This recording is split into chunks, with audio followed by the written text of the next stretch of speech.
We have the President's speech, and I would like to recite one more time what every president has to say and has to affirm before he becomes president. I do solemnly swear or affirm that I will faithfully execute the office of the President of the United States and will do to the best of my ability preserve, protect, and defend the Constitution of the United States. I think people are overlooking this because they know what to expect tonight. They know what's going to happen. They know what the president's going to do, something that in the eyes of most people, and I have to say, most of the people I talk to are from my state of Oklahoma. They have a lot of common sense. They ask the question, isn't this illegal, what we're about to witness? The president's bound by the Constitution to ensure the laws on the books are being carried out in a manner that is true to the law as written and passed by Congress. It's his duty, his obligation that was envisioned by our founding fathers. Any school-age kid, any of my grandkids will tell you that laws are made in Congress and signed into law by the president. Once bills become law, the president's constitutional duty is triggered at that point, no matter who holds the office or how that person feels about the particular law. If a president finds a law problematic, then he has to, this is how he has to address that problem. He has to work with Congress to change the law. He does not have the authority to unilaterally declare that law not to apply to millions of Americans, which is what I think we're going to witness tonight.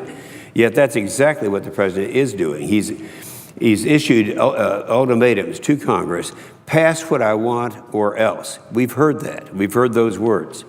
And when Congress and the American people push back against him, he charges forward with executive orders that are written and executed behind closed doors. Let's remember at the time that this president first took office, his big thing was transparency. He wants people to know what's going on and not have any surprises. And yet this is what's happening, that these executive orders are taking the place of those laws that are passed by members who are elected to the House and to the Senate.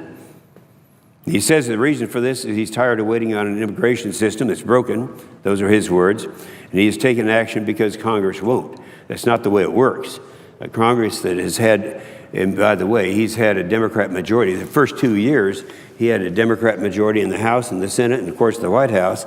And so he can't say that we're not doing it. It's certainly not referring to Republicans. These are the excuses for doing what he's doing. But some claim that he's not doing anything different than President Ronald Reagan or President George H.W. Bush did. And I think it's very important, very briefly, to show you that that's just not true at all. In 1986, Congress passed and Reagan signed into law the Immigration and Reform Control Act, which gave amnesty to close to 3 million illegal immigrants. Amnesty was granted by statute, not by executive order. That was a law that was passed, with which the president signed and agreed with. Soon after, the people realized that the children of these immigrants that were still eligible for deportation, they just simply overlooked the fact that if you have a man and a wife and they are able to go ahead and become naturalized citizens, that their children, underage children, would have to do the same thing. Everyone agreed, no one disagreed, so they went ahead and did it. That was working with Congress. Congress made that decision with the President of the United States. Then in 1990, President Bush expanded President Reagan's grant of deferred deportation to all minor children and to the spouses of those who are granted amnesty.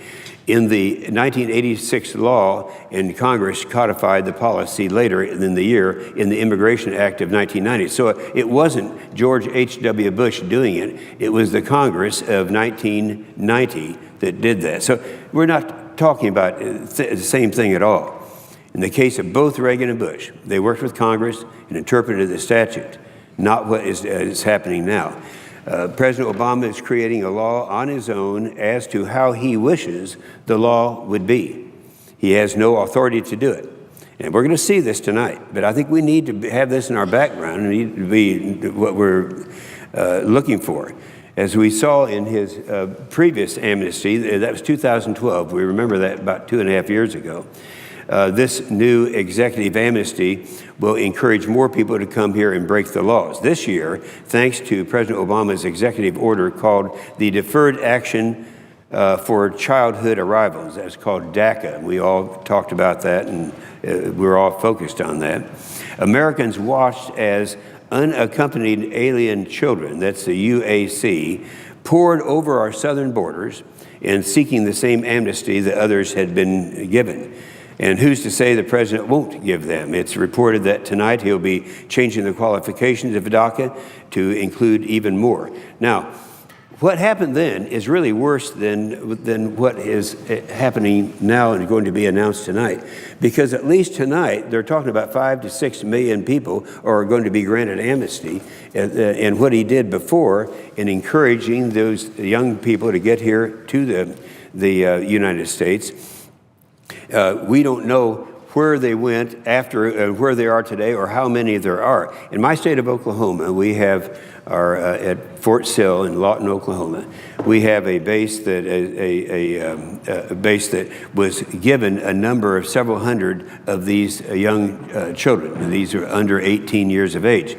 They were told that they are to house these until January. Well, it worked out pretty well because we're in the middle of building some buildings down there, and so we had a place for them for a temporary period of time. But they're supposed to be released in January. I went down there in October, and they're already gone. They didn't really know where they were, but they were gone. And even to this day, if you call up and talk to the commander down there, they'll tell you that they don't know for sure where they are. But to go even further into this, I went down to let's find it here, down to the Texas border, where I went to a center down there called Los Fresnos. There are 18 IES facilities on the border, the southern border, not just in Texas, but all through, I think 13 of those are in Texas. And I went down there to see the process that they use. I talked to the Border Patrol. The Border Patrol told me that they were instructed to, and they did, send the kids as they came, those who were at that time under the age of 18, to the various facilities, these 18 facilities. So I went to the one that I believe is the largest. It's called Los Fresnos. Los Fresnos is on the southern border, on the eastern side of Texas. I went into, and they weren't very happy about this, I went in, took a bunch of pictures, and looked to see what was going on there. And I found out that they had a facility that had 200 beds. Now, they had 200 beds, and I thought a very small number of people. So I asked the question. I said, well, how many kids are coming through here? And they said, thousands. And I said, well, how many in the last 6 months? They said, well, several thousand. So let's keep in mind, they can only bed down 200 people. Thousands have come through. And so we came back to trace where these thousands actually ended up. And we were not able to find out. I mean, you can find that they have a website saying how many states received how many kids. We have no way of verifying if that's true. For all we know, there are hundreds of thousands of kids that are out there, and we don't know where they are. And this was all done. So those people who are concerned about 5 to 6 million people tonight, you might keep in mind that we are, it's really much more than that. So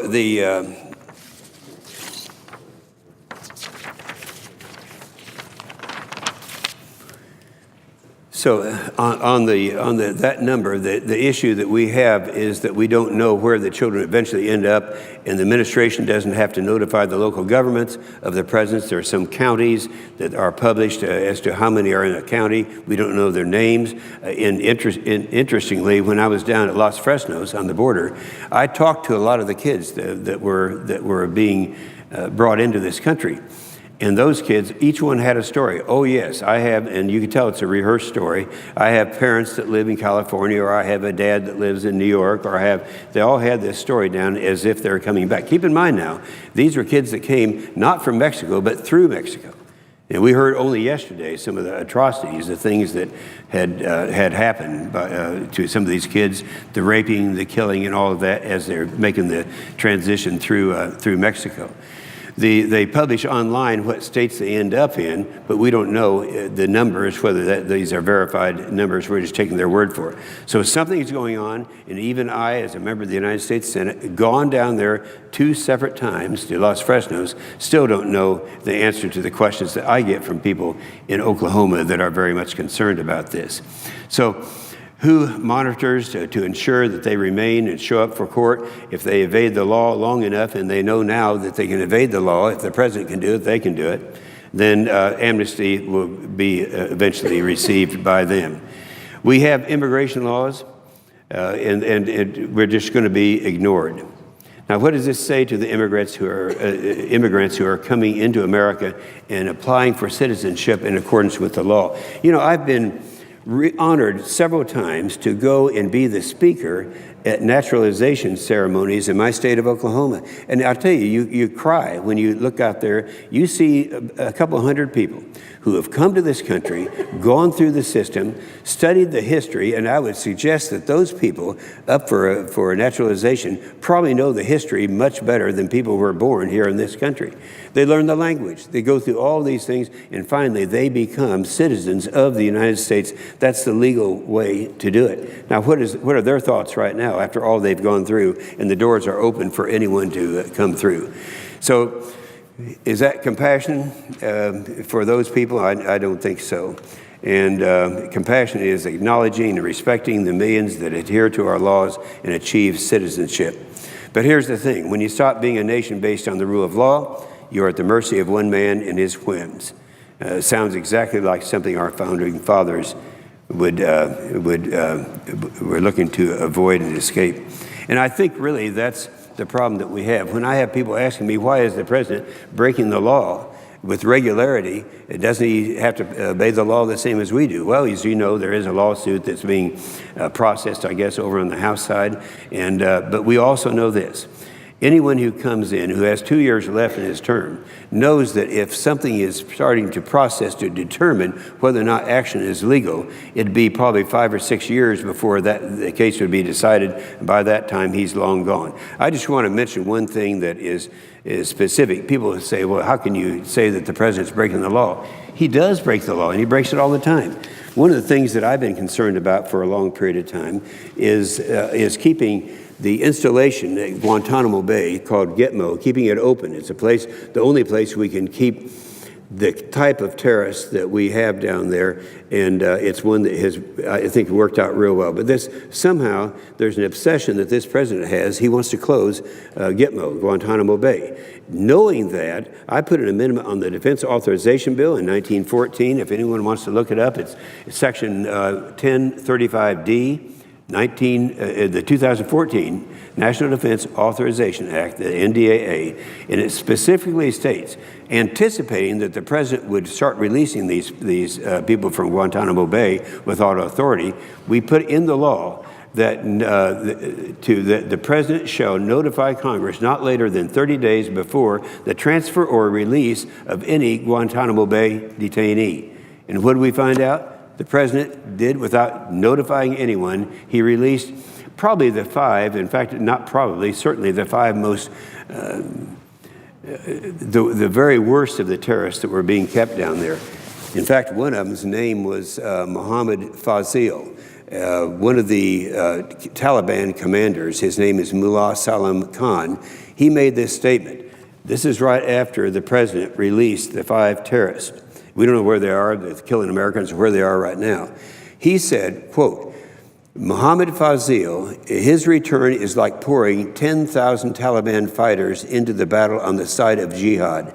Now the Taliban have the right lion to lead them in the final moment before victory in Afghanistan. So that's another issue altogether. These people are released to come back and kill Americans. But the point is, that law was aimed specifically at the president, that he can't do that, and he did it. And so this is, when I see these things happening, I think I've never seen this before. And I'm not the real student of history, but certainly I've read an abundant amount of the history of this institution, as well as the president's, and what's going on, what should go on in Washington, and what our founding fathers envisioned. Our founding fathers never envisioned that they would have a president who would blatantly break the law, specifically break the law. And that's what is happening now. And that example is just one of many that I could give. So enjoy the speech tonight, and I think you're going to see that another one of our laws looks like it's going to be broken. That would be our immigration laws that are on the books now. With that, I yield the floor. Suggest the absence of a quorum.